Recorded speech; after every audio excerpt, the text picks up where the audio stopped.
There is a hill in the Middle East that 3 billion people consider sacred.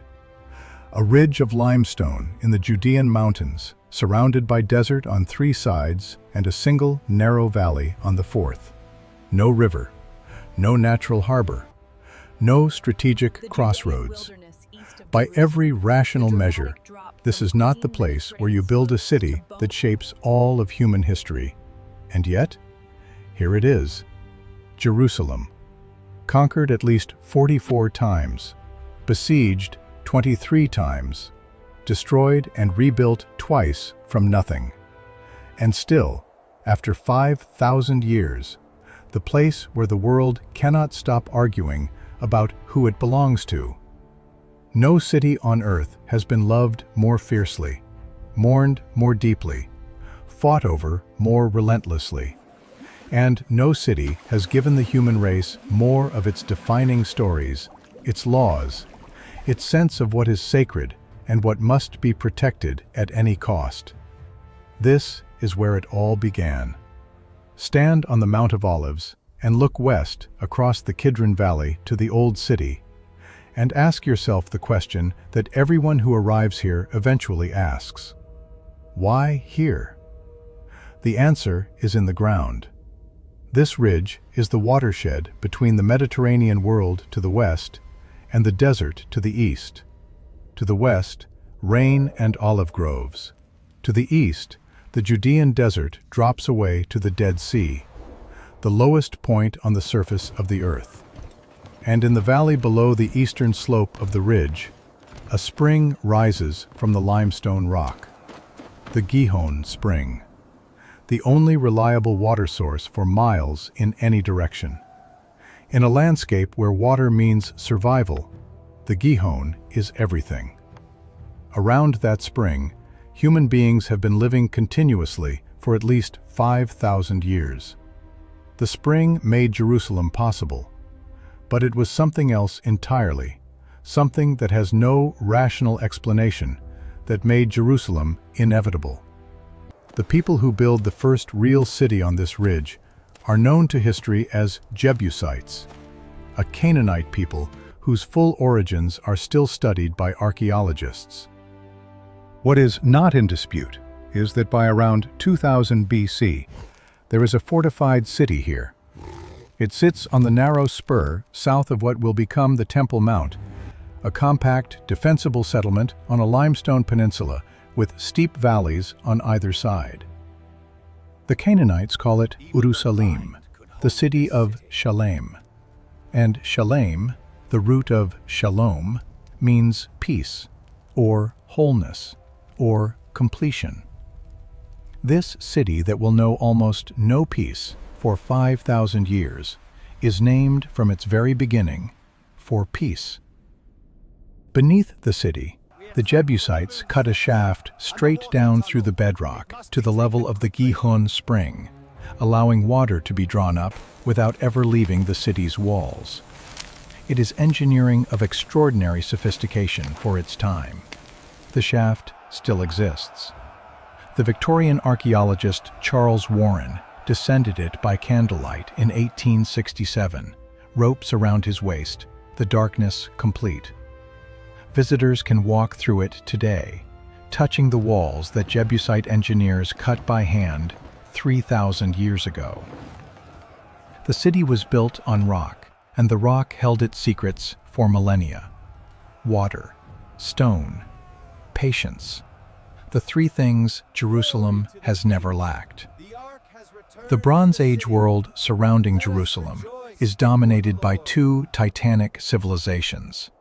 To the southwest, Egypt, one of the longest-lasting empires in human history, its pharaohs ruling from the Nile for 3,000 years. To the northeast, the successive powers of Mesopotamia, Akkad, Babylon, Assyria, rising and falling between the Tigris and Euphrates. Canaan, the narrow land corridor between them, is where these great powers meet. Small city-states like Jerusalem exist in perpetual uncertainty, paying tribute to whoever is currently dominant. The Amarna letters, Clay tablets discovered in Egypt in 1887 contain correspondence between Canaanite kings and the pharaoh. One letter is from the ruler of Urushalim. He is asking for help. He is worried about his neighbors. He is always worried. This is the foundational condition of Jerusalem. Too significant to be left alone, too small to fully protect itself. In these Bronze Age centuries, according to the Hebrew Bible, a man named Abraham makes a covenant with God. A promise, this land for your descendants. And then comes the most shattering test in the Bible.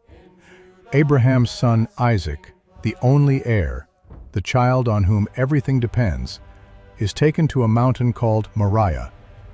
There, God commands Abraham to offer him as a sacrifice. Abraham binds Isaac on the altar. He raises the knife, and at the last moment, God stops him. A ram appears in the thicket. Isaac lives. The binding, the Akedah in Hebrew, is the founding story of obedience, of covenant, of the relationship between God and the people who will call this city home. Jewish tradition identifies the rock of the Akedah as the same rock beneath what will become the Temple Mount. The same rock enclosed today in gold and blue tile beneath the Dome of the Rock. The same rock that 3 billion people still consider the center of the world. After generations of wandering, whether literal or metaphorical, the story is among the most consequential ever told. The people who call themselves Israel arrive at the edges of Canaan. Led by Joshua after the death of Moses, they cross the Jordan River and begin to take the land. The book of Joshua records a campaign of conquest, some cities falling quickly, others resisting for decades. But one city holds out. The Jebusites of Jerusalem remain in their fortress on the ridge. Jerusalem, the most ancient and best defended settlement in the region, does not fall to Joshua. The city that will become the center of Israelite faith is, for now, still Canaanite. And there it sits, a Jebusite stronghold surrounded by Israelite territory, waiting for a king who has not yet been born. Around 1020 BC, the Israelite tribes do something unprecedented. They ask for a king. The prophet Samuel anoints Saul of the tribe of Benjamin, tall, handsome, capable, as the first king of a united Israel. But Saul is a troubled king, gifted on the battlefield and broken in his own mind. He fights the Philistines, the perpetual enemy on the coastal plain, with mixed results. He grows jealous of a young soldier in his court who plays the harp and kills lions with his bare hands. The young soldier's name is David, and what David will do with Jerusalem will change everything. Around 1000 BC, David, warrior, poet, king, makes the most consequential real estate decision in human history. The Jebusite city on the ridge has held out for generations, but David takes it, apparently by sending soldiers through the water shaft beneath the walls. The same engineering marvel that was meant to protect the city, becoming the means of its fall. The Jebusites lose their city. David makes it his capital. The choice is genius. Jerusalem belongs to no single tribe of Israel. It is a neutral city, taken by David personally, not allocated to any of the 12 tribes. By making it his capital, the city of David, he creates a national symbol that transcends tribal politics. The Ark of the Covenant, the most sacred object in Israelite religion, the chest that contains the tablets of the law given at Sinai, is brought to Jerusalem in a procession of singing and dancing so joyful that David himself dances before it in the street, unselfconsciously and completely, to the embarrassment of his wife and the astonishment of his court. Jerusalem is now the city of God, and David already knows what he wants to build there. David wants to build God a house. He has a palace of cedar. God has a tent, the tabernacle, a portable sanctuary that has traveled with the Israelites since the wilderness. The asymmetry troubles him, but the prophet Nathan brings him God's answer. David has been a man of war. His hands have seen too much conflict. The temple will be built not by David, but by his son. You will gather the materials. You will prepare the ground. But the building itself, that honor belongs to the next generation. David accepts this with a grace that surprises everyone who knows his complicated character. He spends the remaining years of his reign accumulating cedar, gold, bronze, and stone on a scale that staggers his contemporaries. The greatest building project in the ancient world will be his gift, even if he will never see it completed. Solomon, David's son by Bathsheba, the most controversial of his wives, inherits the kingdom and begins the project immediately. The temple takes 7 years to build. Its design follows the pattern established in the wilderness tabernacle, but on a scale that the ancient world has never seen in one place. The Holy of Holies, the innermost room where the Ark of the Covenant rests, is a perfect cube. 20 cubits in every direction, no windows. The only light comes from the gold of the walls and the 2 cherubim whose wings span the room from side to side. Beyond this inner sanctuary, the outer courts grow progressively larger and more accessible. Inner court, outer court, the great altar, the bronze sea, the 10 lampstands.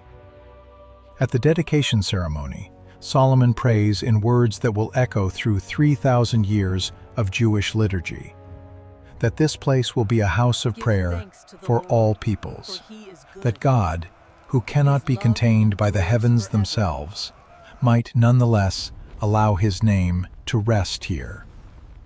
It is a prayer of almost painful humility from the greatest builder of his age. Solomon's Jerusalem becomes one of the wonders of the ancient world. The king builds the temple, his own palace, the Millo, a terraced structure extending the city northward, and a network of administrative cities throughout the kingdom. His reputation for wisdom spreads beyond the borders of Israel. The Queen of Sheba arrives with a caravan of camels and a test of his famous intelligence. She leaves, the Bible tells us, breathless. Trade routes cross his kingdom. Gold arrives from Ophir, possibly in Arabia, possibly in East Africa. Scholars still debate. Cedar comes from Lebanon, copper from the mines of Timnah. Solomon's Jerusalem is cosmopolitan, wealthy, connected to the wider world in ways no previous Israelite ruler ever achieved. But beneath the grandeur, a fracture is forming. The 12 tribes have different interests. The northern tribes resent the labor and taxes that Solomon's building projects demand. The wisdom of the king does not extend to the wisdom of keeping his people together. Solomon dies around 930 BC. His son Rehoboam inherits a kingdom already strained by his father's demands. When the northern tribes ask for relief from heavy taxation, Rehoboam listens to his young advisors instead of his elders and promises harsher treatment. The north breaks away. The kingdom of Israel in the north, the kingdom of Judah in the south. Jerusalem remains the capital of Judah, the smaller, poorer kingdom, built around the temple and the house of David.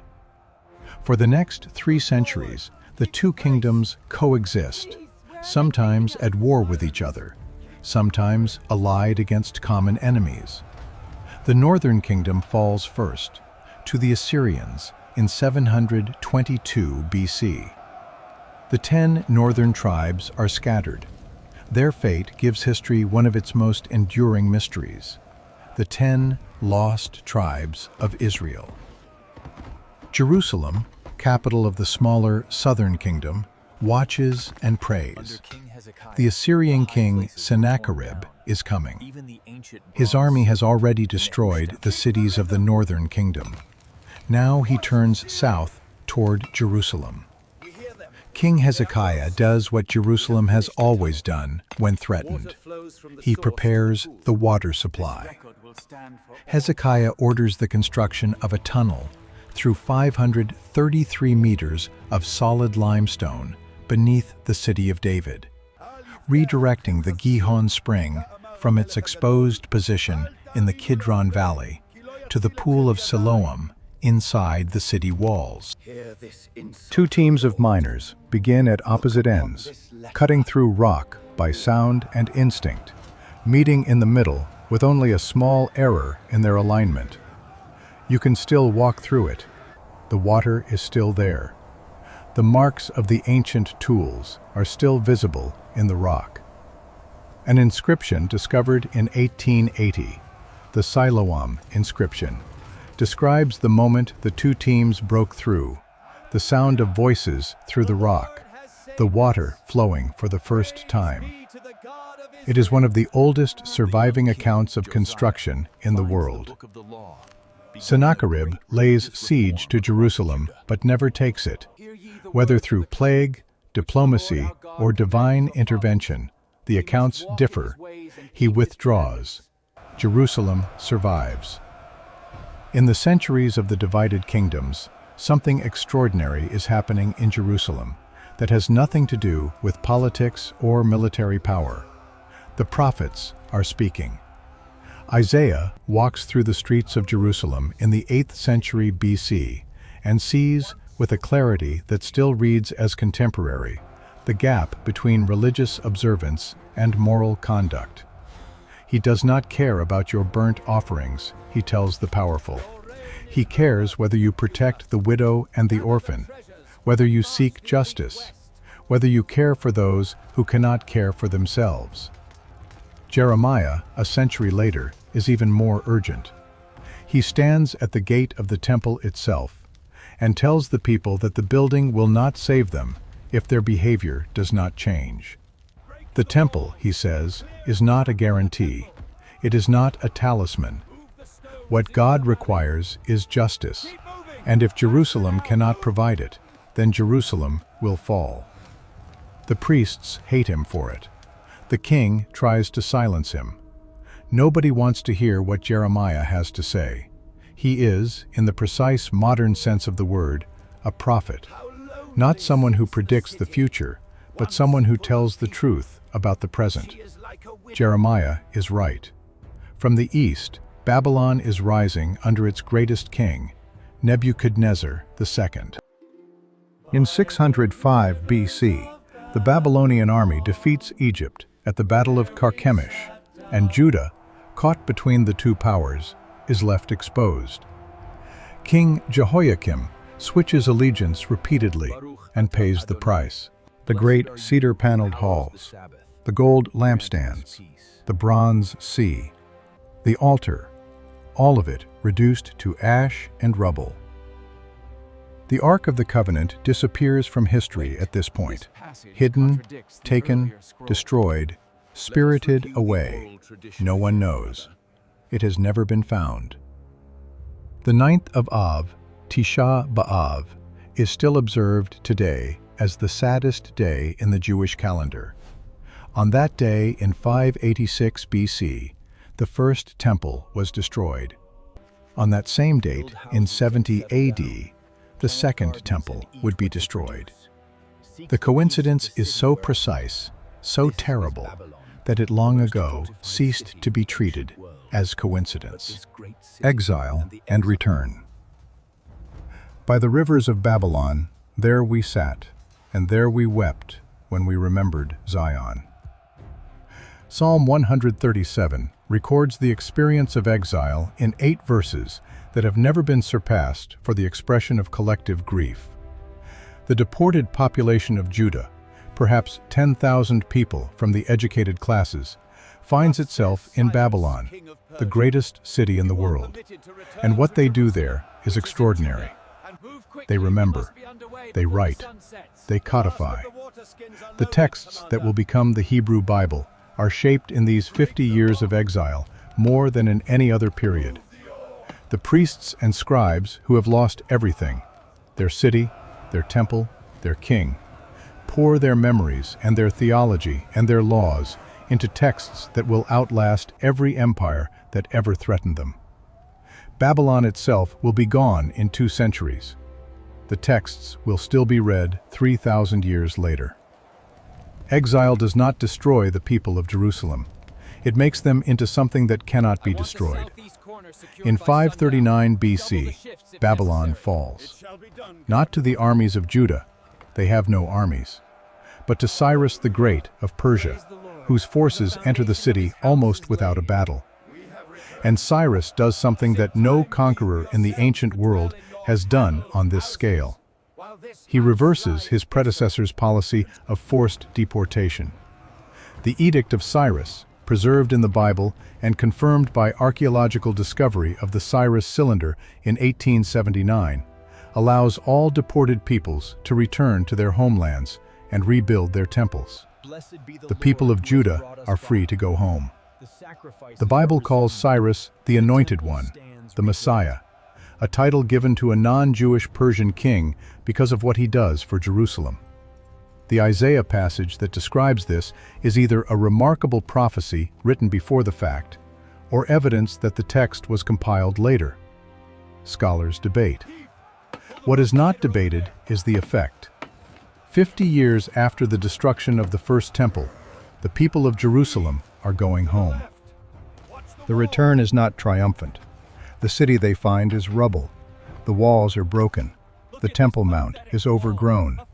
The surrounding peoples, who have moved into the vacuum of the exile, are not welcoming. The books of Ezra and Nehemiah record the reconstruction in painful detail. The arguments, the opposition, the exhaustion, the moments of despair.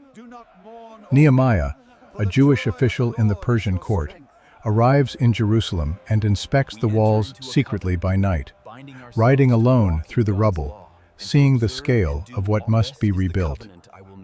Then he calls the people together and makes his case. We are in distress, but we can build. And they do. The walls of Jerusalem are rebuilt in 52 days, a speed that astonishes their opponents and that Nehemiah attributes to the hand of God. The Second Temple, dedicated in 516 BC, is more modest than Solomon's. The old men who remember the First Temple weep at the dedication. The new building is a shadow of what was lost. But it is there, on the same ground. The continuity is restored. Jerusalem is Jerusalem again.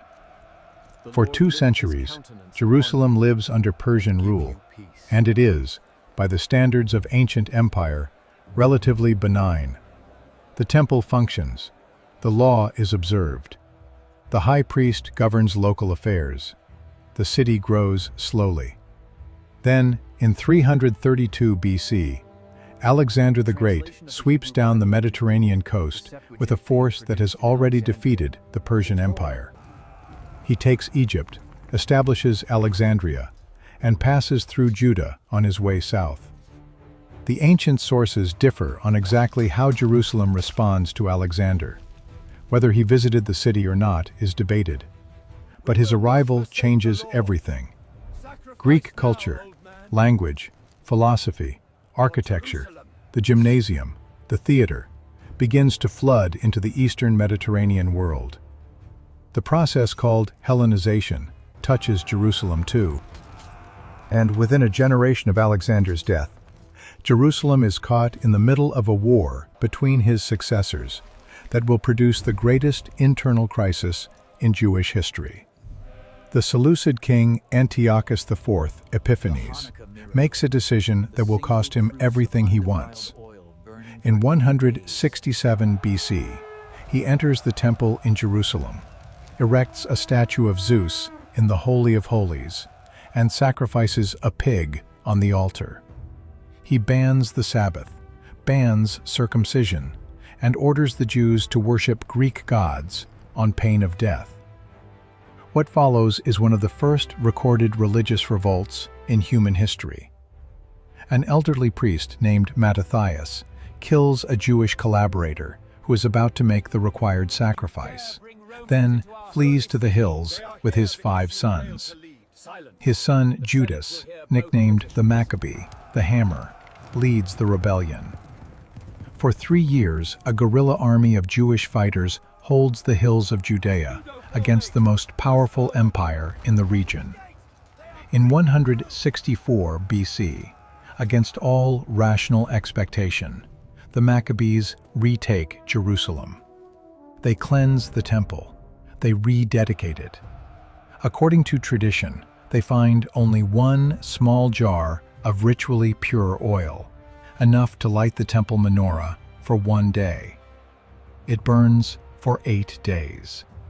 This is Hanukkah, a festival of lights that Jews all over the world will observe for the next 2,000 years, in memory of a small lamp that refused to go out. The Maccabean victory produces something that has not existed for centuries, a fully independent Jewish state. The Hasmonean dynasty, descendants of the Maccabees, rules Jerusalem and an expanding kingdom for about a century. At its peak, the Hasmonean state controls more territory than the Kingdom of David. But independence has its own corruptions. The Hasmoneans adopt Greek titles and customs while fighting against Hellenization. They appoint their own high priests, combining political and religious authority in ways that create bitter internal divisions. The Pharisees and Sadducees emerge as rival religious movements, arguing about interpretation of the law, resurrection of the dead, the nature of God's relationship to the world.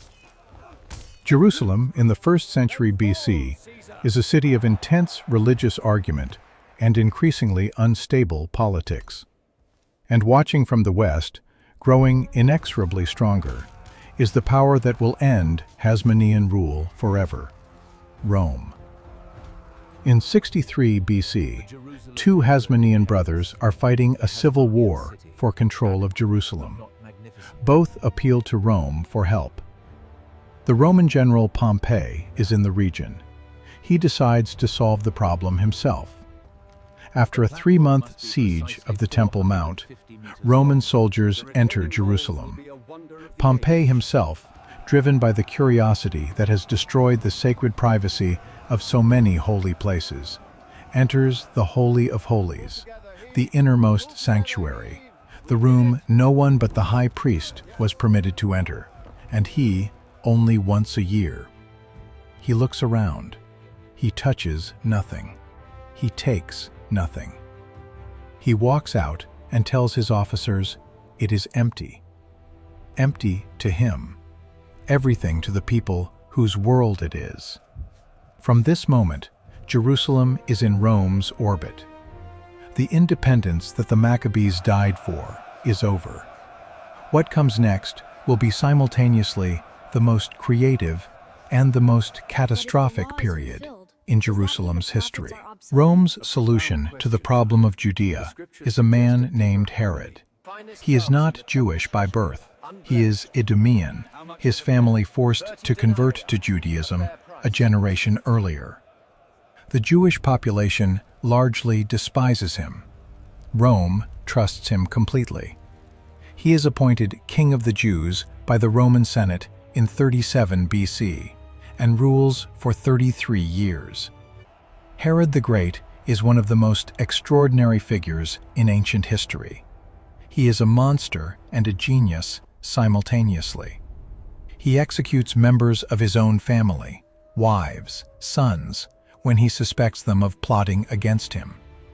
He is driven by a paranoia that grows with age until it consumes him, and he builds on a scale that the ancient world has rarely seen.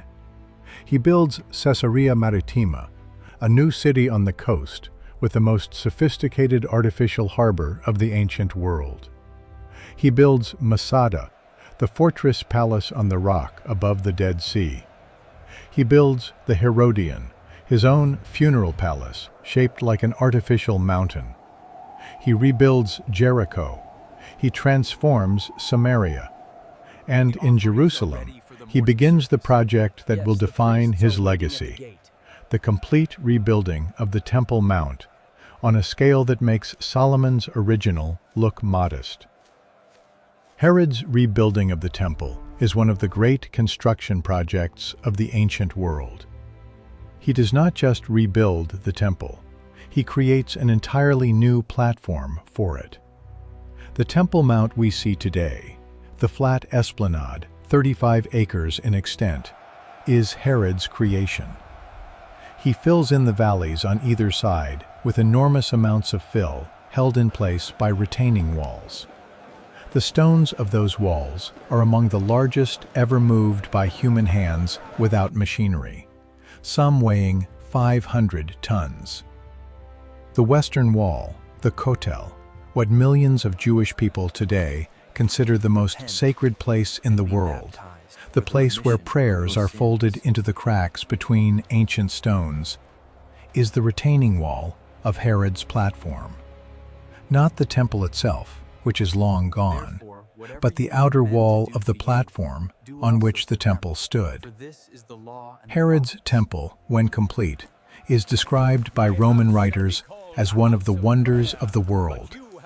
The stones are white and gleaming. The porticos are enormous. The royal stoa on the southern end is the largest building in the Roman Empire. The temple itself is plated with gold that blazes in the morning sun. The rabbis would later say, "Whoever has not seen the temple of Herod has never seen a beautiful building in his life." Every year at Passover, Jerusalem's population swells. Pilgrims come from across the Jewish world, from Babylon, from Egypt, from Rome itself. The city of perhaps 80,000 receives hundreds of thousands of visitors. The temple courts are overwhelmed. The smell of sacrifice fills the air. The money changers and the sellers of doves do their necessary business in the outer courts. In the year that scholars most commonly date to around 30 AD, a teacher from Galilee arrives in the city for the last time. His name in Hebrew is Yeshua, in Greek, Jesus. He has been teaching for 3 years, in synagogues, on hillsides, in private homes, a message that combines the radicalism of the prophets with an authority that his followers find unprecedented. He enters Jerusalem on a donkey, fulfilling a verse from the prophet Zechariah about a humble king. The crowds who have heard of him line the road with palm branches. He goes to the temple and overturns the tables of the money changers, quoting Isaiah, "My house shall be a house of prayer for all nations." The temple authorities take note of him. The Romans take note of anything that disturbs the Passover peace. By the end of the week, he will be dead. And within 3 centuries, the empire that kills him will worship in his name.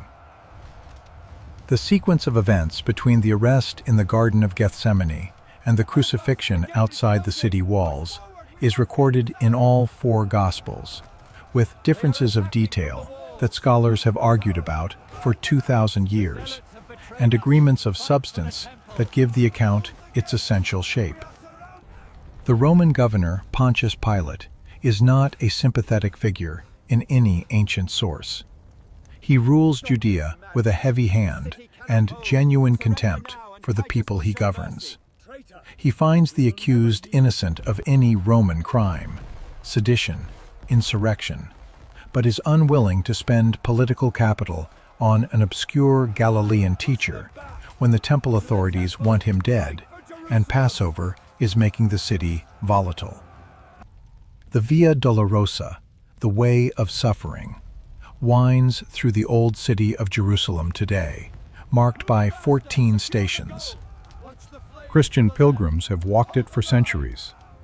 Whether the precise route is historical or devotional, the theology it embodies is not in question. This path is the center of the world's largest religion, walked by 2 billion people's faith. Within the Old City, in a neighborhood of narrow lanes and competing claims, stands the building that Christians identify as the site of both the crucifixion and the resurrection, the Church of the Holy Sepulchre. It is not a beautiful building in any simple sense. It is a palimpsest. Crusader arches, Byzantine columns, Coptic chapels, Ethiopian monks camping on the roof. It is controlled by 6 different Christian denominations who have argued about their respective square meters of jurisdiction for centuries. The key to the main door is held by a Muslim family, the Jude, as a neutral party, a tradition going back to Saladin. 2 Muslim families are the doorkeepers of the holiest site in Christendom. For the believer, this building is the most sacred ground on earth. For the historian, it is one of the most likely sites of the events it commemorates. Archaeological evidence, including a 1st century tomb of exactly the type described in the Gospels, supports its antiquity. For anyone, believer or not, it is one of the most charged spaces in human history, where faith and grief and 2,000 years of prayer have saturated the stone until it feels different from ordinary air. For 30 years after the crucifixion, Jerusalem exists in a condition of increasing tension. The Roman governors grow more oppressive. The Zealots, a movement that believes armed resistance to Rome is divinely mandated, grow more influential. The moderate voices, including the early followers of Jesus and the Pharisaic rabbis, counsel patience. Nobody is listening to the moderates. In 66 AD, the situation explodes. The Roman governor, Gessius Florus, seizes funds from the temple treasury. The response is immediate and overwhelming. Jerusalem rises. The Roman garrison is overwhelmed. The governor of Syria rushes south with a relief force and is driven back. For a moment, an extraordinary, intoxicating, terrible moment, Jerusalem is free. The Jews mint their own coins. They establish their own government. They fortify the city. And the most powerful empire in the world begins assembling the force that will end this experiment in independence permanently. Vespasian begins the campaign to retake Judea, and when he is called to Rome to become emperor, he leaves the task to his son Titus.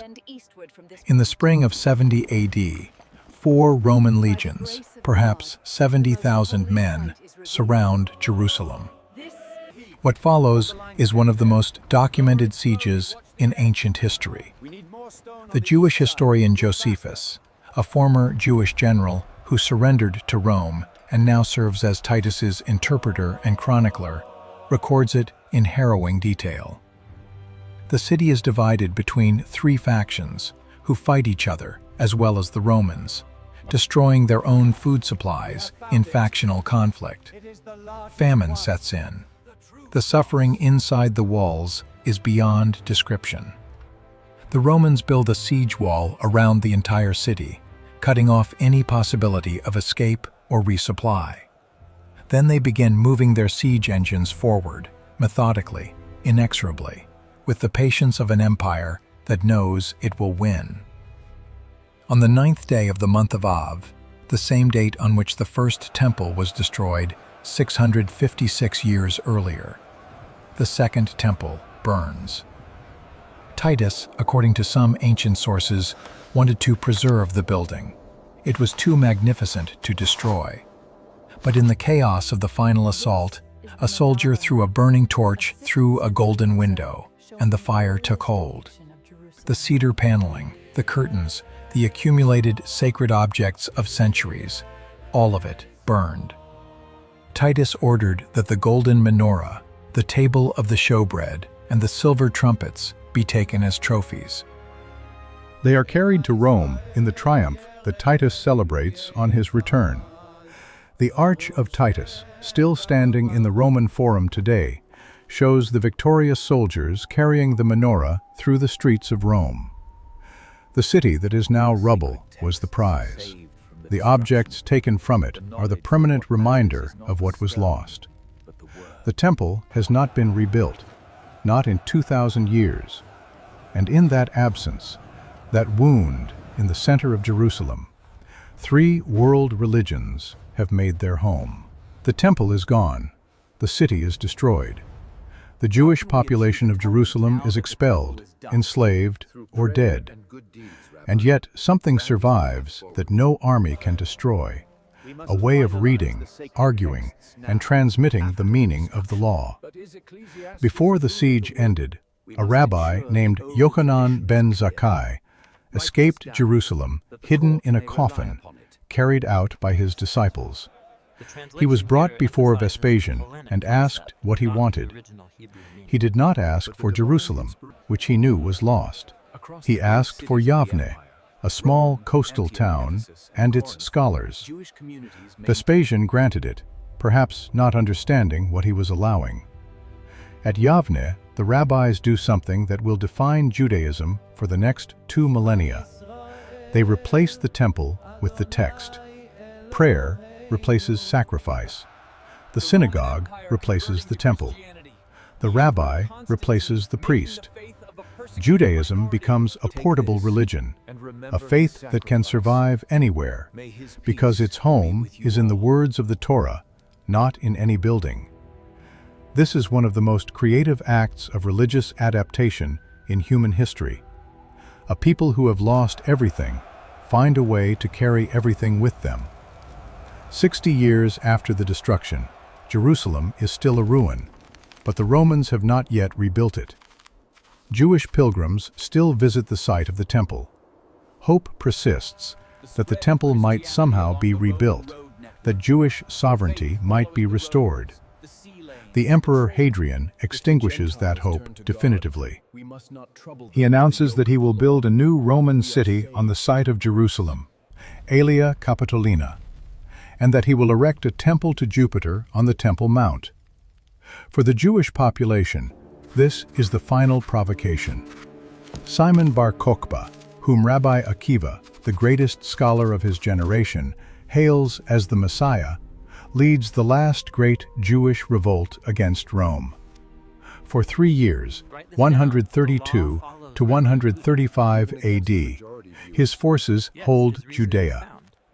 The Romans commit full military resources to crushing the revolt. The losses on both sides are catastrophic.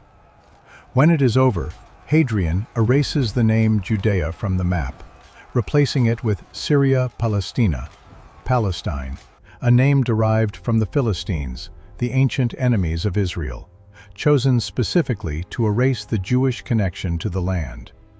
And Jerusalem, now Aelia Capitolina, is rebuilt as a Roman city. Jews are forbidden on pain of death from entering it. The rupture is total. The Roman city of Aelia Capitolina follows a standard Roman plan, the Cardo and the Decumanus, the 2 main streets crossing at right angles.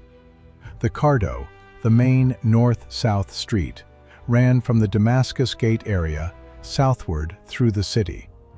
Part of it still exists beneath the Jewish quarter, visible through glass floors in modern buildings. The city has a theater, baths, temples, a forum. It is a proper Roman city, handsome, ordered, connected to the empire's road network. And it has almost no connection to Jewish Jerusalem, except the ground it stands on. Hadrian's name, Aelius, is preserved in Aelia. The Capitoline gods are honored in the Forum. The Jewish past is officially over, except that the past never quite disappears in Jerusalem. The water channels are the same ones Hezekiah built. The ridge is the same ridge David conquered. The rock on the Temple Mount, covered now by Hadrian's pagan temple, is still there, waiting. The followers of Jesus in Jerusalem did not vanish after the crucifixion. The accounts in the Acts of the Apostles describe a community gathered in the city, meeting in homes, in the temple courts, experiencing the event they call Pentecost. Peter preaches in the streets. The early church is entirely Jewish in its membership and entirely Jerusalem-centered in its identity. But the tensions with both the temple authorities and the Roman government are impossible to sustain. The followers of Jesus are expelled from the synagogues, persecuted by the temple establishment, and killed. Stephen, the first martyr, stoned to death in Jerusalem. James, the brother of Jesus, killed by the high priest in 62 AD. Many flee to other cities. The Jerusalem church disperses. After 70 AD, with Jerusalem in ruins, the surviving Christian community reconvenes on the Hill of Zion in a structure called the Cenacle, the Room of the Last Supper. They are, for a time, the only religious community in the destroyed city, and they wait. For almost 2 centuries after the Bar Kokhba revolt, Jerusalem is simply a Roman city. The Jewish world continues its remarkable intellectual work elsewhere, in Babylon, in the Galilee, in Alexandria.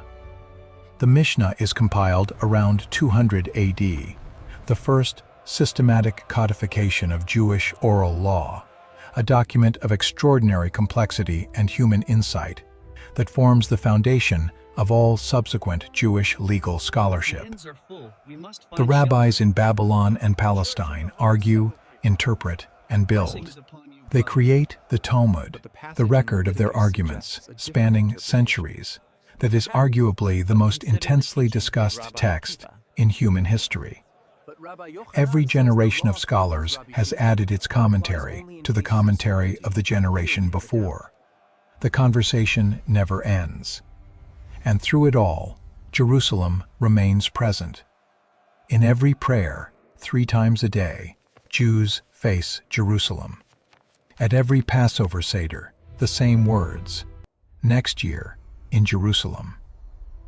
The city is absent from Jewish life and central to it simultaneously, a wound and a hope, a memory and a promise. Chapter 6. Constantine's Gift. In 312 AD, the Roman Emperor Constantine wins a battle at the Milvian Bridge and attributes his victory to the God of the Christians. In 313 AD, the Edict of Milan ends the persecution of Christians throughout the empire, and the world changes. Constantine is not a simple convert. His personal theology is complicated and debated by historians. But his political choice is decisive. Christianity will be the religion of the Roman Empire. And that means that a small hill in a provincial Roman city, Golgotha, the place of the skull, where Jesus was crucified, suddenly becomes the most important piece of real estate in the most powerful empire in the world.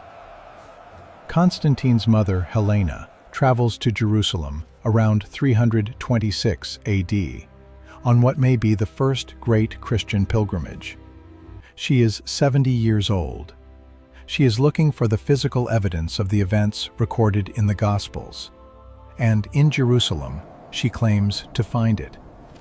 Helena orders the demolition of Hadrian's temple to Venus that stood on the site identified as Golgotha, and beneath it, excavations reveal what she identifies as the tomb of Christ and, according to tradition, the cross on which he was crucified. Whether or not the identification is historically precise, and archaeological evidence suggests the site's authenticity is more plausible than skeptics once believed, the political and religious consequences are immediate. Constantine orders the construction of the most magnificent church in Christendom on this site. The Church of the Holy Sepulchre, the Anastasis, the Resurrection, is completed around 335 AD. It encompasses both the site of the crucifixion and the tomb. It is, from its first day, the holiest building in Christianity. Jerusalem is no longer a provincial Roman backwater. It is now the center of the world's most powerful religion.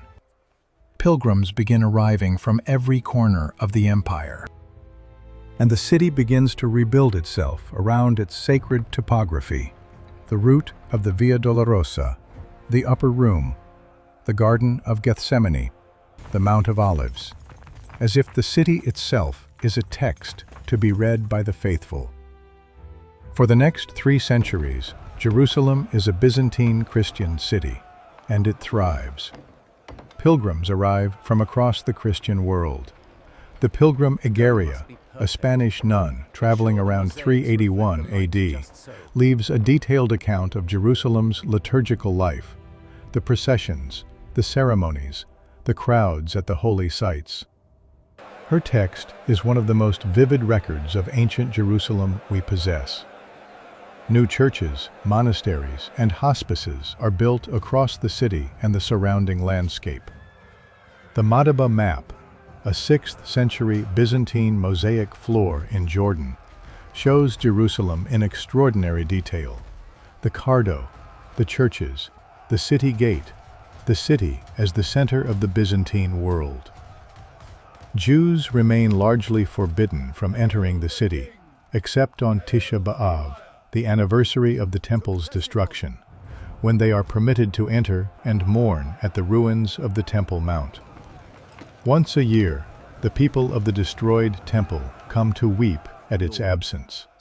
Even this, the empire cannot bring itself to deny them entirely. In the 5th century, the Empress Eudocia, wife of Theodosius II, later estranged from the court, retires to Jerusalem and undertakes a massive building program. She restores the walls of the city, builds churches, hospitals, and a palace. She is buried in Jerusalem. And, significantly, she permits Jews to return to the city after centuries of exile. The Jewish community, trickling back, establishes itself near the ruins of the Temple Mount. For the first time since 70 AD, Jews are living in the city their tradition calls home. The relationship between the Byzantine Christian majority and the returning Jewish minority is uneasy, occasionally violent, and deeply complex. The beginning of a pattern of coexistence and tension that will define Jerusalem for the next 15 centuries. In 614 AD, the Sassanid Persian army, allied with a Jewish auxiliary force, sweeps into Palestine and takes Jerusalem after a 3-week siege. The Christian population suffers greatly. Churches are damaged or destroyed. The true cross, the most sacred relic in Christendom, the physical object said to be the cross of the crucifixion, is taken to Persia. For the Jewish community, the Persian conquest is initially experienced as liberation. After centuries of Byzantine Christian rule that restricted Jewish life in the city, the Persians permit Jews to govern Jerusalem. For 3 years, Jerusalem has a Jewish administration for the first time since Bar Kokhba. But the Persian arrangement does not last. The emperor, Heraclius of Byzantium, launches a counter-offensive that is one of the most dramatic comebacks in ancient military history. By 628 AD, the Persians are driven out. The true cross is returned to Jerusalem. Byzantine rule is restored. Heraclius rides into Jerusalem in triumph. He has been away for years. He is the returning champion. And somewhere to the south, in the desert of Arabia, a man named Muhammad has just completed the text that will change everything again. In the tradition of Islam, one night between 619 and 621 AD, the Prophet Muhammad is transported by the angel Gabriel from Mecca to Jerusalem, specifically to the rock on the Temple Mount, and from there ascends through the 7 heavens to the presence of God. The night journey and ascension, the Isra and Miraj, is described in the Quran and elaborated in the Hadith.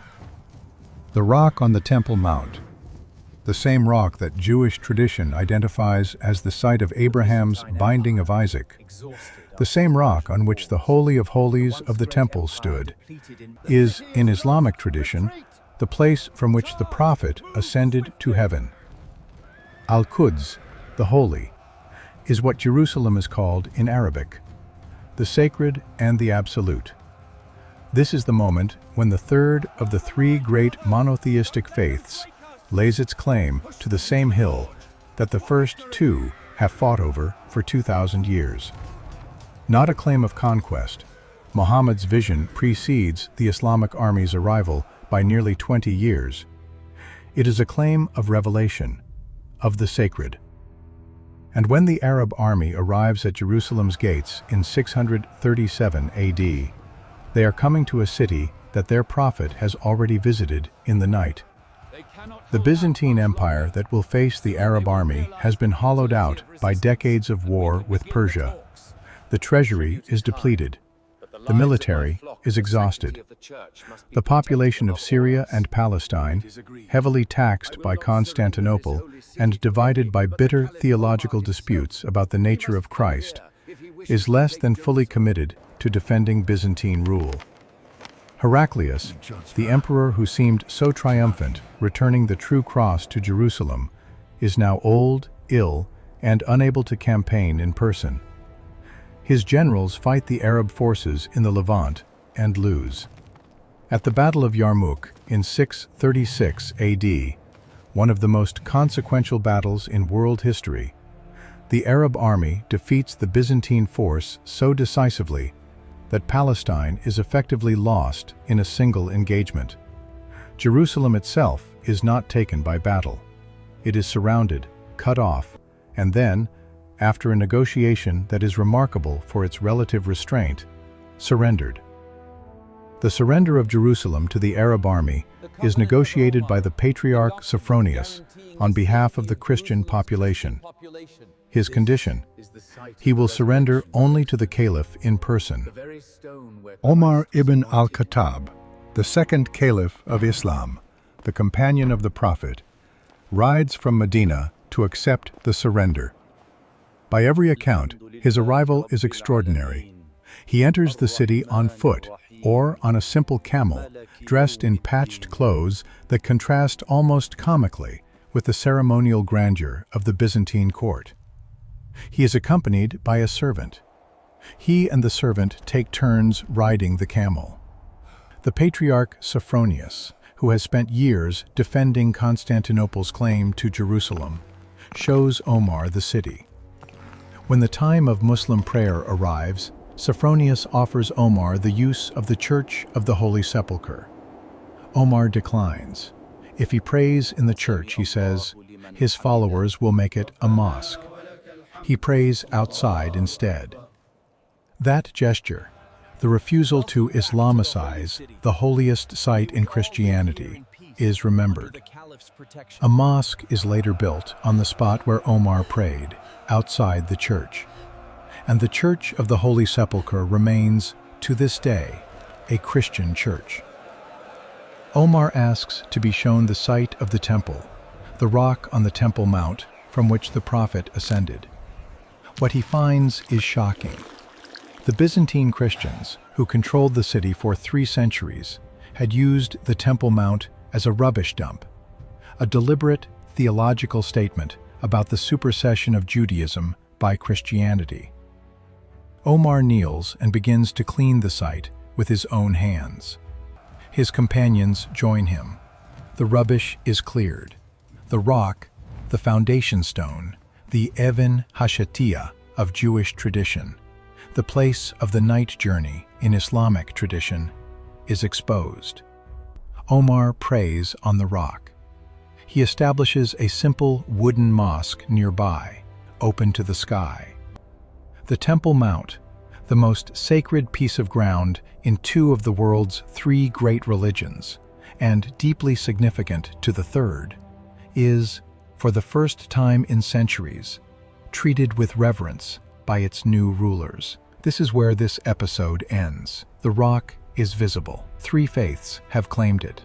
The story of what happens next, the Dome of the Rock, the Crusades, the Crusaders, Saladin, the Ottomans, the British, the wars of the 20th century, the city of today, that is another film, and it is already waiting. There is a rock in Jerusalem. It is approximately 17 meters long and 13 meters wide. It is the top of the limestone ridge on which the city stands. It is rough and ancient and utterly ordinary looking to anyone who does not know its story. On it, or near it, Abraham prepared to offer his son. On it, or near it, the Holy of Holies of Solomon's temple stood for 400 years. The Ark of the Covenant rested here. Here the Babylonians came. Here the Maccabees prayed after their impossible victory. Here Herod built the most magnificent structure in the Roman world. Here the Second Temple burned. From this rock, in Islamic tradition, the Prophet ascended to heaven. Over this rock, in the 7th century, a caliph will build a dome of gold that will define the Jerusalem skyline for 14 centuries. One rock, 5,000 years, 3 religions, 44 conquests, and still, in the morning light, the same stone, waiting, as it has always waited. Jerusalem has been conquered 44 times.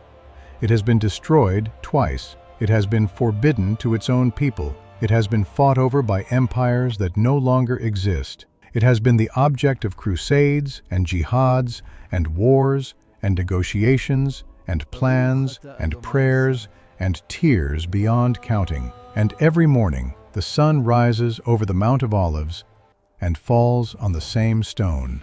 The muezzin calls, the bells ring, the shofar sounds on Shabbat.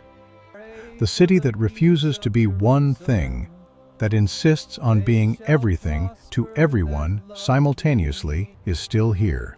In the next chapter of this story, we will follow what happens after Omar's peaceful entry. The Dome of the Rock, the Crusades, Saladin, 500 years of Ottoman peace, the British Mandate, 1948, 1967, and the Jerusalem of today, where the unfinished argument continues, as it has always continued, over the most contested and the most holy and the most human piece of ground on earth. The story is not over. It never is in Jerusalem. We left Jerusalem in 637 A.D.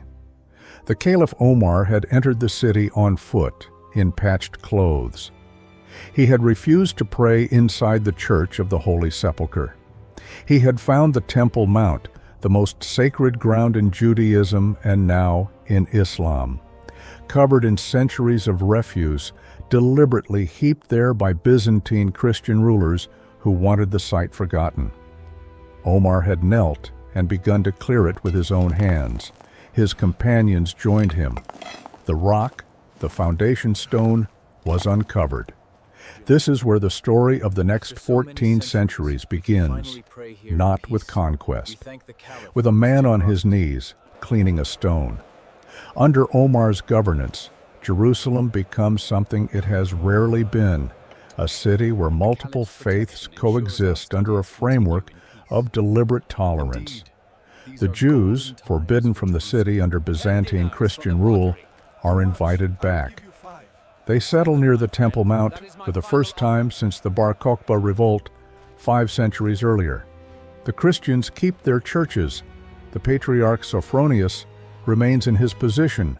The holy sites are protected. It is not equality in any modern sense.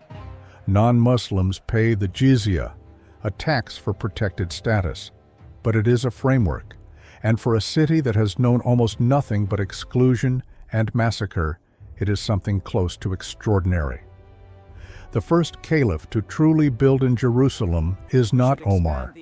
Omar is a soldier and an administrator.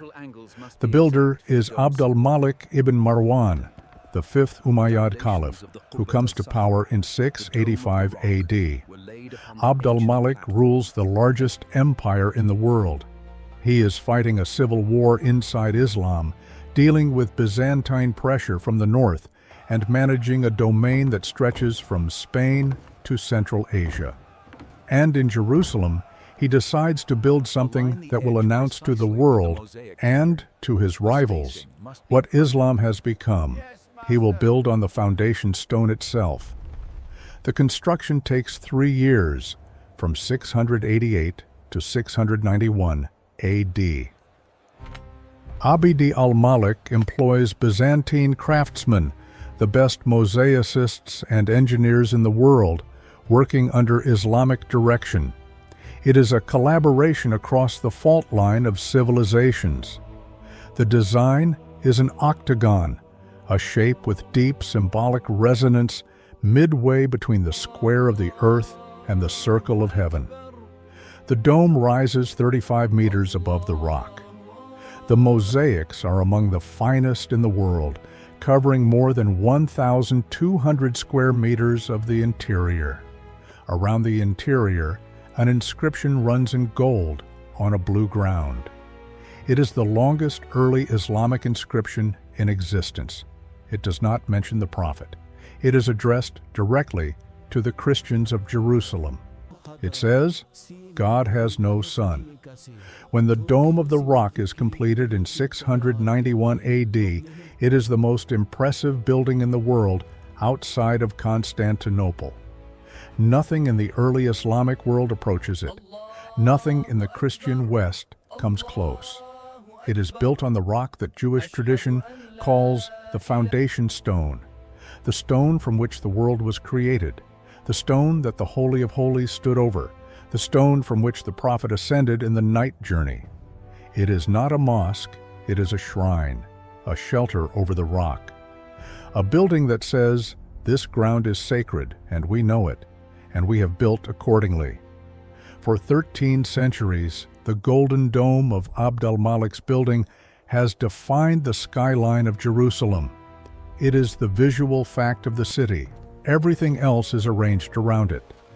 Adjacent to the dome, at the southern end of the platform, the Umayyads build or substantially reconstruct Al-Aqsa Mosque, the farthest mosque, the name coming from the Quran's account of the night journey.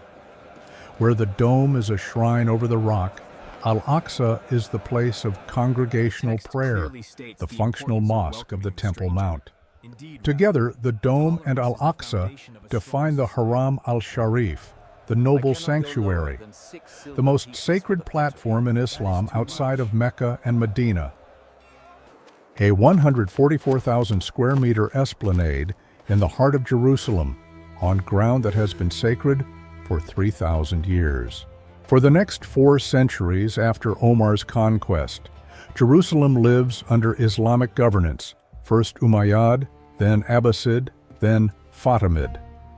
The details change. The broad pattern holds. The city functions as a multi-faith pilgrimage center, its holy sites accessible to all 3 traditions, its governance imperfect but broadly tolerant. This is not a golden age in the romantic sense. There are tensions, restrictions, occasional violence. But compared to what came before and what comes after, it is a period of relative stability.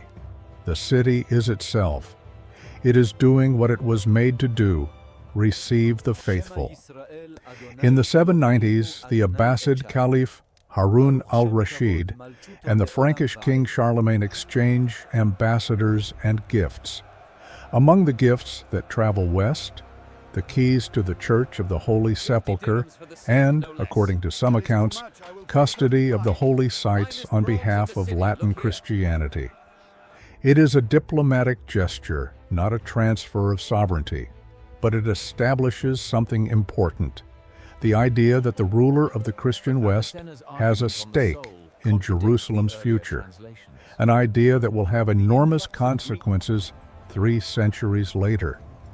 In 1009 AD, the Fatimid Caliph al-Hakim bi-Amr Allah orders the destruction of the Church of the Holy Sepulchre, not damage, systematic demolition. Workers chip down to the rock of Calvary itself. The Anastasis Rotunda is destroyed. The aedicule over the tomb is demolished. al-Hakim is an erratic ruler. He later also persecutes Muslims and Jews and eventually declares himself divine. His destruction of the Holy Sepulchre is not representative of Islamic governance of Jerusalem, but it is the act that travels west, that accumulates in the Christian imagination over the following decades, that becomes one of the grievances cited at Clermont in 1095. The church is rebuilt, partly with Byzantine funding, partly under later, more tolerant Fatimid governance. But the damage is done, not to the stone, to the story. In 1073, the Seljuk Turks take Jerusalem from the Fatimids. The Seljuks are not the Umayyads. Pilgrimage becomes difficult. Reports reach Europe of Christian pilgrims being harassed, taxed excessively, prevented from reaching the holy sites. The complaints accumulate. Meanwhile, the Seljuks are pressing west into Byzantine Anatolia. In 1071, they defeat the Byzantine army at Manzikert. The emperor in Constantinople writes to the Pope in Rome asking for military assistance. Two grievances, one destination. The conditions for the Crusades are forming. On November 27, 1095, Pope Urban II addresses a council at Clermont in France. He speaks in the open air because no building can hold the crowd. He calls on the knights of Christendom to travel to the east, to defend their brothers against the Turks, to liberate the holy places of Jerusalem. The response is immediate and overwhelming. The crowd cries, Deus vult, God wills it. People cut their cloaks on the spot to make crosses. The sermon generates a social movement of extraordinary scale and speed. Within months, armies and crowds are moving east across Europe. Urban did not invent the crusade from nothing. He was responding to real pressures, real requests, real grievances. But he unleashed something he could not control, something that would remake the Mediterranean world, something whose consequences are still present in Jerusalem today. The journey from France to Jerusalem takes 3 years. The armies cross the Bosphorus in 1096, fight their way through Anatolia, besiege Antioch for 8 months, lose half their number to disease, starvation, and battle. By the time they arrive outside Jerusalem in June 1099, perhaps 15,000 fighters remain from an army that set out with perhaps 60,000. They have come further than any Western army since Alexander. They have done it in the name of God. And the city that has been the destination of their imagination for 3 years is finally in sight. The siege of Jerusalem lasts 5 weeks. The Crusaders are short of water. The defenders have blocked the local wells and cisterns. They fast, they pray. They build 2 massive siege towers from timber brought overland from the coast. On the night of July 8th, they process barefoot around the city walls, priests leading, the army following, echoing the biblical siege of Jericho. On July 15th, 1099, the first tower reaches the north wall. Godfrey of Bouillon's men are the first over. The city falls. What happens in Jerusalem after the walls are breached on July 15th, 1099, is among the most documented atrocities of the medieval world. The sources, both Christian and Muslim, record a massacre of the city's Muslim and Jewish inhabitants that continues for several days. The Jewish community, who had sheltered in their synagogue, are burned inside it. The Muslim population of the city, men, women, children, are killed in the streets and in the mosques. Raymond of Aguilers, a priest who was present, writes that in the Temple of Solomon, the knights rode in blood up to their knees and the bridles of their horses. It is an obvious exaggeration, but the scale of what happened is not in doubt. The Crusaders then walk barefoot to the Church of the Holy Sepulchre and weep. The cognitive dissonance of the act, the massacre and the pilgrimage in the same day, tells you something essential about what the crusade was, a genuine religious movement capable of genuine religious atrocity. The Crusaders established the Latin Kingdom of Jerusalem, a Frankish state in the Middle East, with Jerusalem as its capital. Godfrey of Bouillon refuses the title of king, calling himself instead advocate of the Holy Sepulchre. His successors are less modest. For the next 88 years, Jerusalem is a Western European city in the wrong place. Gothic churches are built alongside Byzantine columns. Frankish barons hold courts using Norman and French law. The city that was home to three ancient faiths is now administered by Latin Christianity. The other communities are marginalized. Eastern Christians are subordinated to the Latin hierarchy. Jews and Muslims are expelled from the city entirely. The experiment of the Islamic multi-faith city is over. On the Temple Mount, the transformations are stark. The Dome of the Rock is converted to a Christian church, the Templum Domini, the Temple of the Lord, and topped with a golden cross. The Quranic inscriptions inside are partly covered, but not destroyed.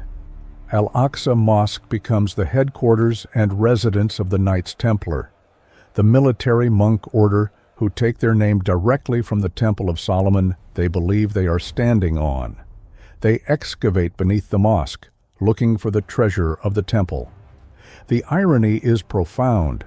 The order that will define the Christian military response to Islam is named after, headquartered in, and inspired by the most sacred site in the religion they are fighting against.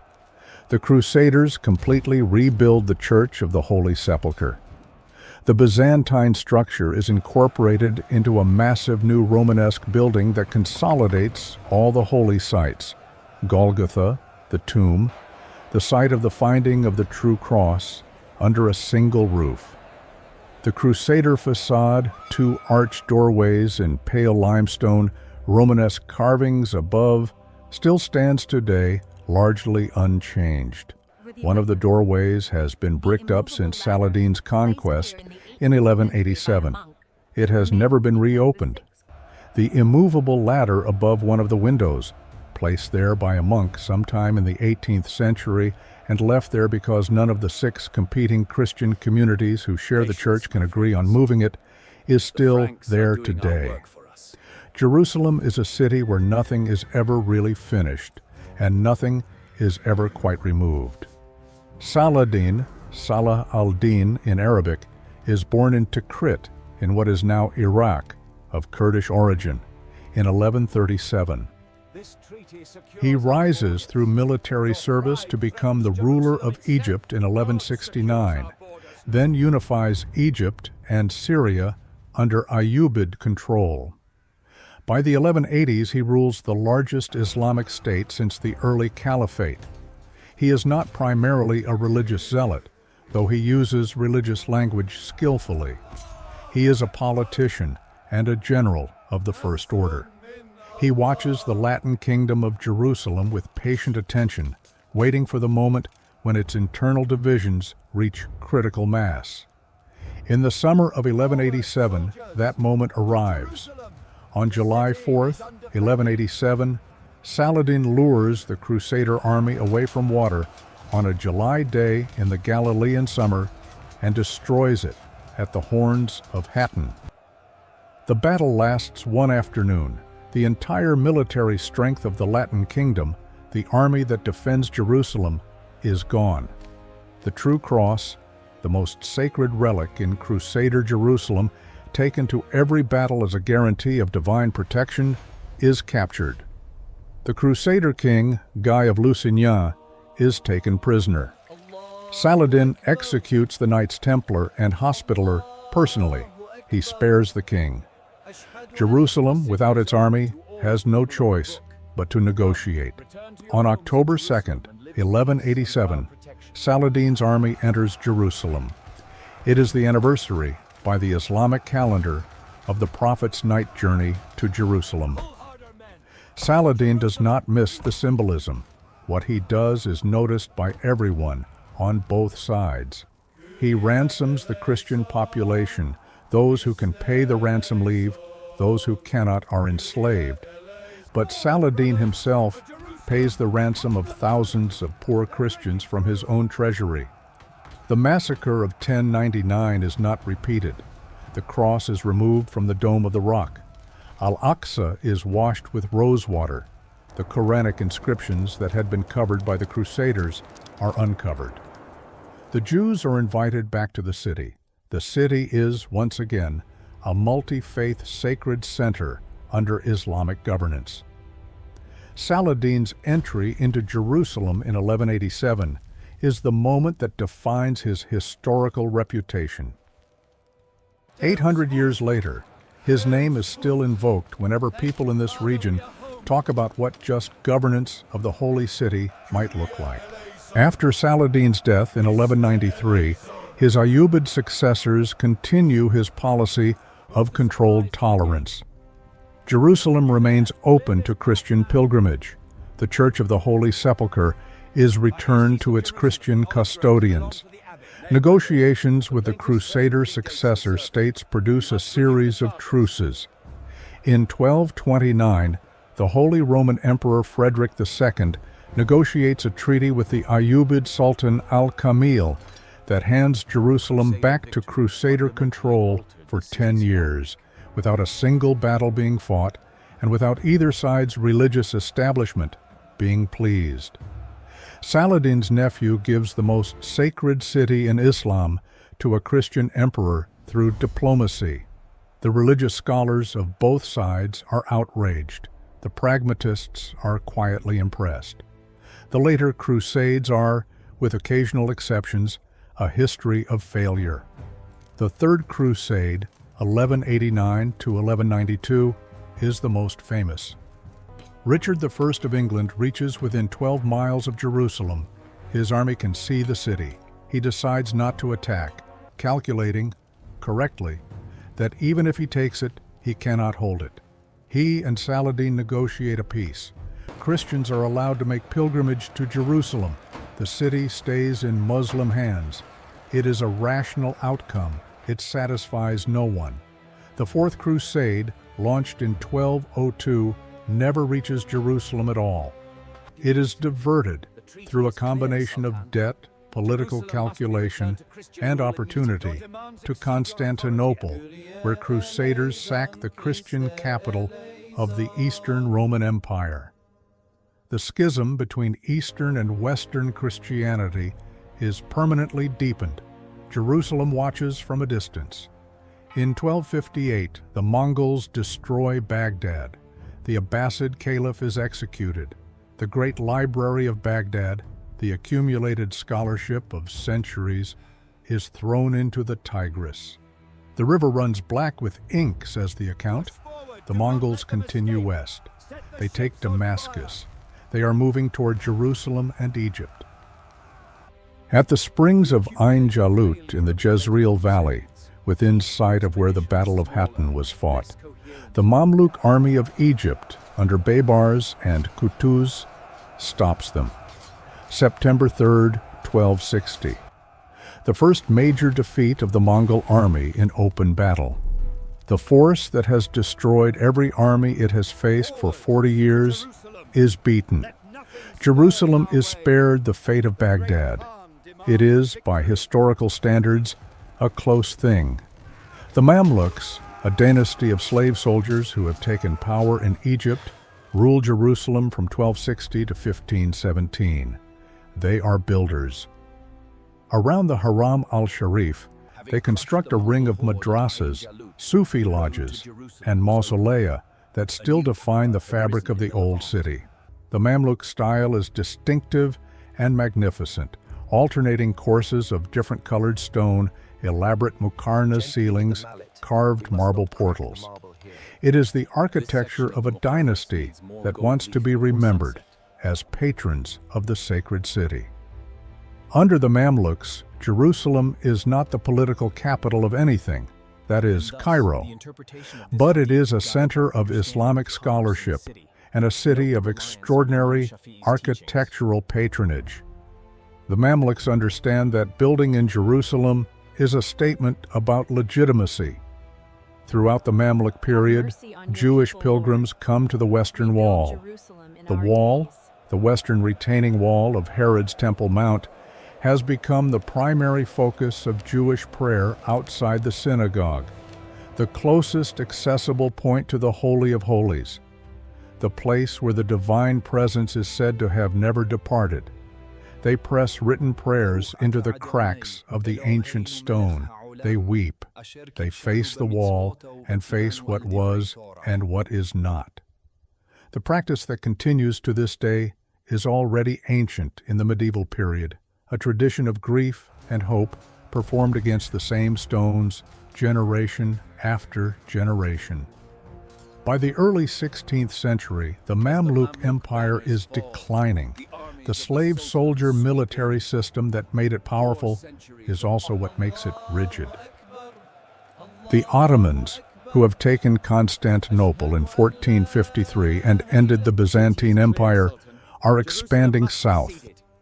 In 1516, the Ottoman Sultan Selim I defeats the Mamluk army at the Battle of Marj Dabik in Syria. The Mamluk Empire effectively ends in an afternoon. Jerusalem, which has been Mamluk for 256 years, is now Ottoman. Jerusalem surrenders to the Ottomans in 1517 without significant resistance. Selim I enters the city and visits the holy sites. The transition is, by the standards of Jerusalem's history, almost undramatic. The Ottomans take custody of the two holiest cities in Islam, Mecca and Medina, and add Jerusalem to their portfolio of sacred responsibilities. The Sultan adds a new title, custodian of the two holy mosques. He does not advertise the third. Suleiman the Magnificent becomes Sultan in 1520. He rules the Ottoman Empire at its apex, an empire that stretches from Hungary to Iraq, from Algeria to the Persian Gulf. He is the lawgiver, the builder, the most powerful monarch in the world. And in 1537, he begins building the walls of Jerusalem. The walls he builds in 1537 to 1541 are the walls that stand today. 4 kilometers of limestone fortification, 8 meters high, with 34 towers and 7 gates. The Damascus Gate, the most elaborate, still bears his inscription, the Jaffa Gate, the Dung Gate, the Lion's Gate, through which Israeli paratroopers will enter the Old City in 1967. Suleiman builds these walls because Jerusalem matters, because the custodian of the sacred must protect the sacred, because stone is the language of legitimacy in this city, and he is the most legitimate ruler Jerusalem has had in centuries. For 4 centuries, from 1517 to 1917, Jerusalem is an Ottoman city.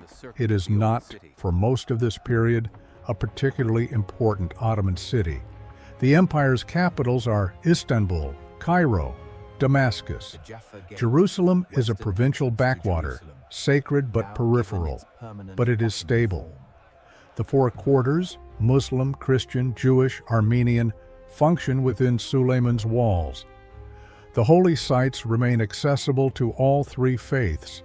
The Ottoman millet system, which grants religious communities considerable autonomy in managing their own affairs, allows Jerusalem's communities to maintain their distinct identities. Conflicts there are. The different Christian communities fight endlessly over custody of specific columns and doorsteps and candle holders in the Church of the Holy Sepulchre. The Ottomans eventually issue a status quo agreement, which community controls what. In the 18th century, it is still in force today. Through all 4 centuries of Ottoman rule, Jewish pilgrims pray at the Western Wall. The space in front of the wall in the Ottoman period is a narrow alley, perhaps 4 meters wide, hemmed in by houses on both sides. The worshippers press together under the ancient stones. The Ottomans allow it.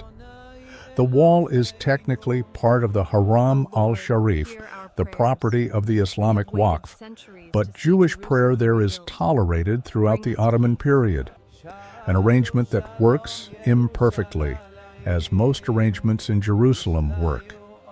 In the 19th century, European attention turns to Jerusalem with new intensity. The great powers open consulates. Protestant missionaries arrive and begin building churches, the first new church construction in centuries. Archaeologists begin to excavate. Explorers like Edward Robinson identify biblical sites, and travelers come. Mark Twain visits in 1867 and writes of a city of dismal poverty, almost lifeless streets, a place that matches none of the grandeur of his biblical imagination. He is not wrong about the poverty. He is wrong about the lifelessness. Jerusalem is always alive. But his observations capture something real about the condition of the city in its late Ottoman twilight. In the 1880s, the first significant wave of Jewish immigration to Palestine begins. It is driven by the pogroms in Russia and Eastern Europe, the violence that makes the idea of a Jewish homeland in the ancestral land seem not just romantic, but necessary. These early settlers, the pioneers of the first Aliyah, are building something new in a land that has been continuously inhabited for millennia. They are not arriving in an empty land. They know it. Most of them are not yet thinking about what that means. Theodor Herzl is a Viennese journalist who attends the Dreyfus trial in Paris in 1894. A Jewish French army officer falsely convicted of treason, the crowd outside chanting, "Death to the Jews," and concludes that Jewish assimilation into European society is a fantasy. The solution, he decides, is a Jewish state. In 1897, he convenes the first Zionist Congress in Basel. At the end of it, he writes in his diary, "At Basel, I founded the Jewish state. If I said this out loud today, I would be answered by universal laughter. Perhaps in 5 years, certainly in 50, everyone will know it." He is off by 1 year. The State of Israel is declared in 1948. Herzl dies in 1904, aged 44, having set in motion forces he will not live to see resolved. On December 11, 1917, General Edmund Allenby enters Jerusalem on foot through the Jaffa Gate. He has been instructed by the War Office to enter in a manner that demonstrates respect for the Holy City. He dismounts his horse and walks. The contrast with Kaiser Wilhelm II, who had visited Jerusalem in 1898 and had a gap knocked in the city wall so he could enter on horseback, is noticed. The 4 centuries of Ottoman rule are over. 400 years in which Jerusalem has been governed by a single empire, imperfectly, paternally, but with a framework that allowed the city's communities to maintain their identities, end in a December morning. Allenby reads a proclamation declaring martial law, but promising protection for the holy places of all 3 faiths. He uses the word protection 7 times. He has no idea what he is promising. On November 2, 1917, 5 weeks before Allenby enters Jerusalem, the British Foreign Secretary Arthur Balfour writes a letter to Lord Rothschild, a leader of the British Jewish community. It is 67 words long. His Majesty's government view with favor the establishment in Palestine of a national home for the Jewish people, and will use their best endeavors to facilitate the achievement of this object, it being clearly understood that nothing shall be done which may prejudice the civil and religious rights of existing non-Jewish communities in Palestine. 1 sentence, 2 promises. The 2 promises are in direct tension with each other. Everyone who reads it carefully understands this immediately. The British government issues it anyway for a combination of strategic, ideological, and diplomatic reasons that historians still argue about. The declaration does not mention Jerusalem. It does not mention Arabs, who constitute roughly 90% of the population of Palestine at the time. It is 67 words that will generate millions of words of consequence for the next century and counting. The British mandate for Palestine begins formally in 1920. The British now govern a territory in which two peoples, Jewish and Arab Palestinian, have been promised, in different ways, different futures. Through the 1920s and 1930s, tensions escalate into violence. Arab Palestinians riot in 1920, 1929, and 1936. The 1929 riots include a massacre of the Jewish community in Hebron, one of the oldest Jewish communities in the world. The 1936 Arab Revolt lasts 3 years and involves the British, the Palestinian Arabs, and the Jewish paramilitary organizations in a three-way conflict that looks, from a distance, like a dress rehearsal for everything that follows. The British respond to each outbreak with commissions, white papers, and restrictions on Jewish immigration.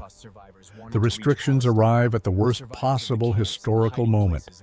Between 1941 and 1945, the Nazi regime systematically murders 6 million Jews, 2/3 of European Jewry. Among the victims, 1.5 million children. Entire communities that have existed for 1,000 years are erased. The survivors, those who lived through the camps, who had hidden, who had fled, want to go to Palestine. The British, trying to manage Arab resistance, restrict immigration. Ships carrying Jewish survivors are turned back. Refugees are interned in camps in Cyprus. The spectacle of Jewish Holocaust survivors being imprisoned by the victorious British forces is one of the images that destroys the moral basis of the mandate. The Holocaust does not cause the State of Israel. The Zionist project predates it by 50 years. But the Holocaust transforms the political calculus entirely. The question, should there be a Jewish state, becomes almost unanswerable in the negative when asked in 1945. On November 29, 1947, the United Nations General Assembly votes on a plan to partition Palestine into a Jewish state and an Arab state, with Jerusalem, too sacred to give to either, designated as an international city, a corpus separatum, governed by the UN. The vote is 33 in favor, 13 against, 10 abstentions. Jewish communities around the world celebrate. Arab governments reject the plan and announce they will prevent its implementation by force. Jerusalem, the city that both peoples claim, the city the UN has tried to place in international limbo, will immediately become the central battleground of the war that follows. On May 14, 1948, the British mandate officially ends. The last British High Commissioner sails from Haifa.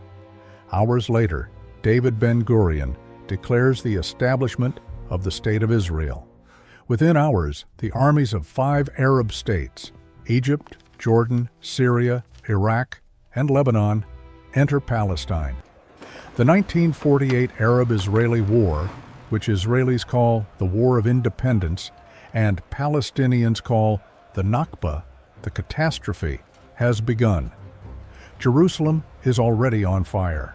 The 1948 war is fought through the streets of Jerusalem as much as anywhere.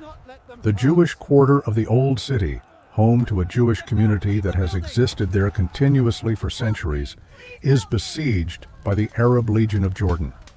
On May 28, 1948, it falls. The Jewish residents are expelled. The synagogues are demolished. The armistice line, the Green Line, is drawn through the city. West Jerusalem becomes Israeli. East Jerusalem, including the entire Old City with the Western Wall, the Jewish Quarter, the Church of the Holy Sepulchre, and the Temple Mount, becomes Jordanian. For the first time since the Roman expulsion of 70 AD, Jews are again forbidden from the Western Wall. The most sacred site in Judaism is on the wrong side of the line. For 19 years, Jerusalem is a divided city. The armistice line runs through streets, through backyards, through the no-man's land where houses were destroyed. The Mandelbaum Gate, a checkpoint in what had been an ordinary Jerusalem street, is the only crossing point between the Israeli and Jordanian sectors. On the Israeli side, the modern city developing, expanding westward, growing. On the Jordanian side, the old city, the holy places, the ancient quarter. Jews cannot visit the Western Wall. Christians in Israel can visit Bethlehem only occasionally by special arrangement. The city is divided not just physically, but experientially. This division feels, to those who live with it, permanent.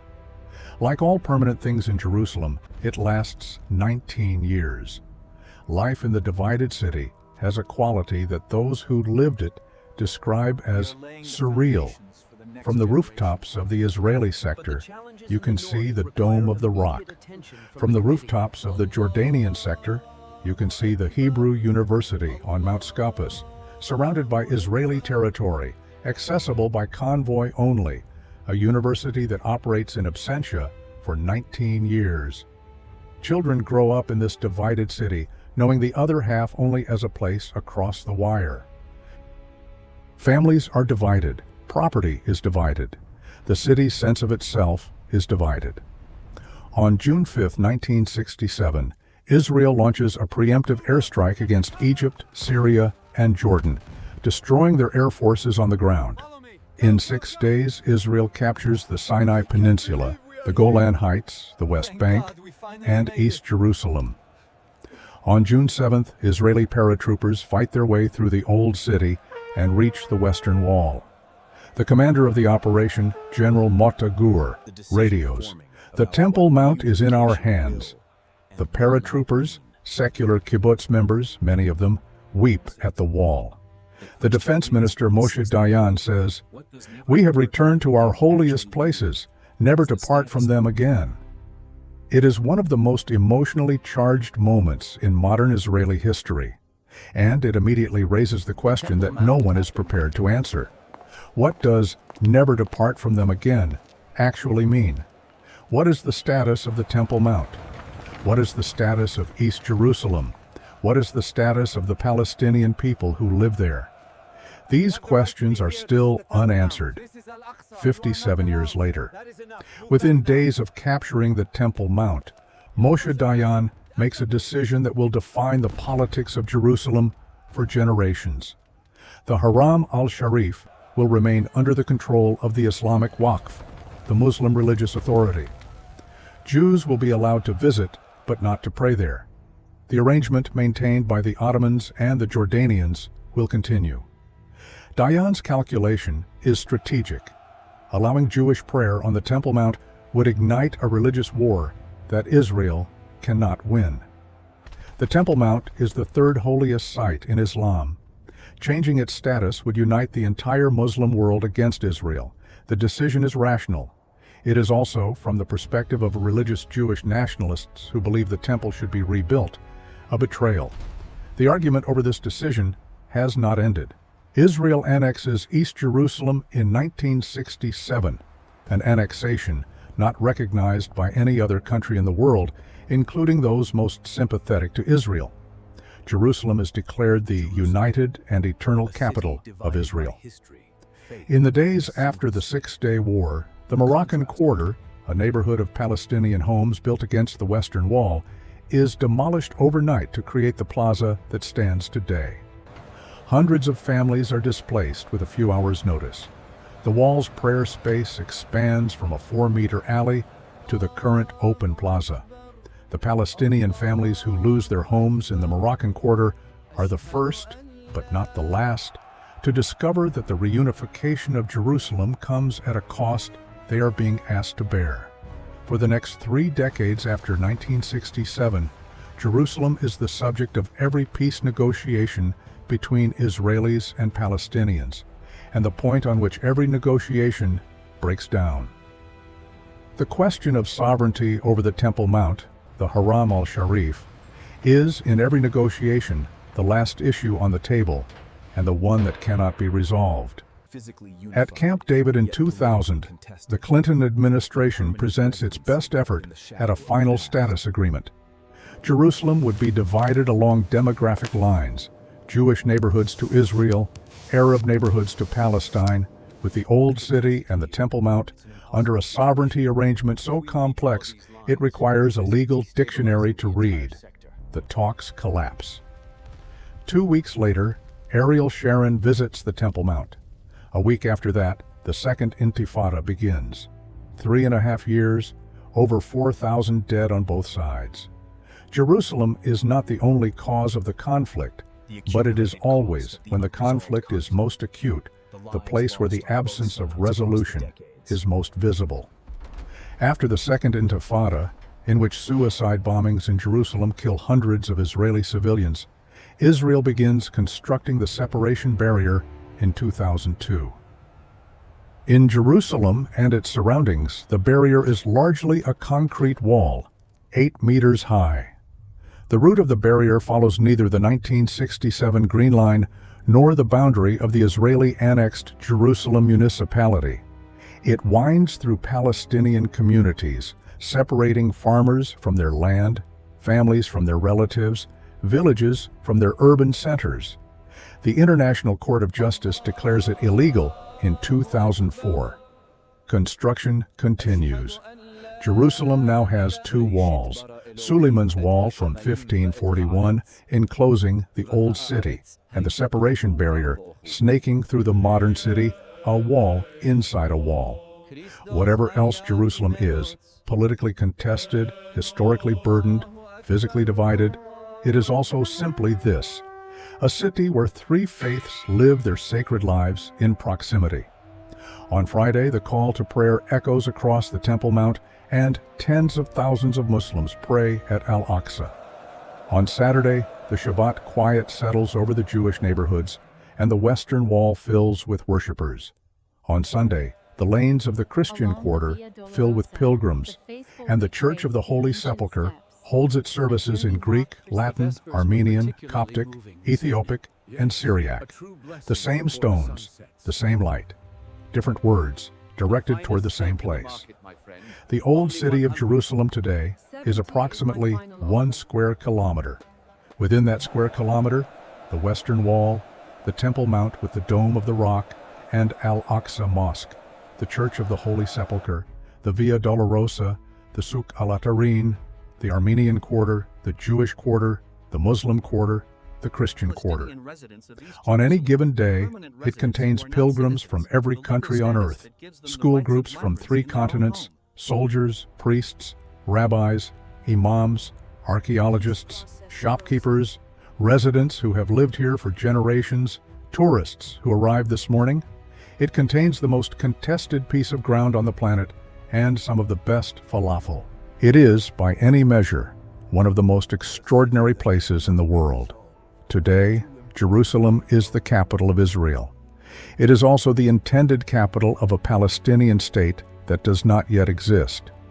It is simultaneously the holiest city in Judaism, the 3rd holiest city in Islam, and the holiest city in Christianity. It cannot be all of these things at once. Politically, it is all of these things at once. Spiritually, the Palestinian residents of East Jerusalem hold Israeli permanent residency, but not citizenship. They can vote in municipal elections, but not national ones. They live in the city their families have inhabited for generations under a legal status that gives them the rights of migrants in their own home. The settlements in East Jerusalem, Israeli neighborhoods built in territory captured in 1967, continue to expand, changing the demographic reality on the ground. The 2-state solution requires a negotiated settlement on Jerusalem that neither party's political system currently seems capable of making. The city remains, as it has always remained, too important to leave alone, too complex to resolve. There is a rock in Jerusalem. It is approximately 17 meters long and 13 meters wide. It has been there since before the first settlement on the ridge above the Gihon Spring. It will be there after everyone reading this is gone. On it, or near it, Abraham prepared to sacrifice his son. Over it, the rabbis say, the Holy of Holies of Solomon's temple stood for 400 years. From it, the tradition says, the prophet ascended to heaven on the night journey. It has been covered in a tabernacle, a temple again, rubble, a pagan altar, rubble again, a Byzantine church, rubble, a mosque, a cross, a mosque again, and now the most beautiful dome in the Islamic world. The stone has not moved. 44 conquests, 3 religions, 5,000 years, and every morning the sun rises over the Mount of Olives and falls on the same limestone. The muezzin calls, the shofar sounds, the bells ring, the pilgrims come, Jerusalem endures. It has always endured, not because it has found peace, it has almost never known peace, but because it means too much to too many to be abandoned. Because every generation that has ever tried to erase it has failed. Because the city, impossible, contested, sacred, exhausted, simply refuses to be finished. This is Jerusalem, the unfinished city. It always will be. In the next episode of Cities of the World, we continue the journey. There are other cities, other stones, other layers of meaning pressed into ancient ground. But Jerusalem, once you have spent time in its history, has a way of remaining present, of returning to your thoughts when you stand in other old cities, in other narrow lanes, looking at other holy buildings. Because Jerusalem is not only a city, it is the question that the human need for the sacred cannot stop asking. And the stone in the morning light waits,